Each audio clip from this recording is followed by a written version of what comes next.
కాంతని సతి అగ్నితప్తమైనది మీను త్యాగమిచ్చి తాను నీలో లీనమైనది ఆదిశక్తి ఆకృతి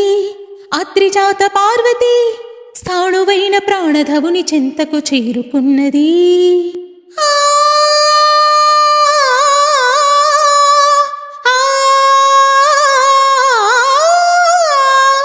భవుని భువికి తరలించేలా ధరణి దివిని తలపించేలా రసతరంగిణీలో యతని నృత్యరతుని చేయగలిగే వేళ భరత వేదముగ నిరత నాట్యముగ కదిలిన పదమిదీశ శివని వేదనగా అవని వేదనగా పలికిన పదము పరేశ నీలకంధరా జాలి పొందరా కరుణతుననుగనరా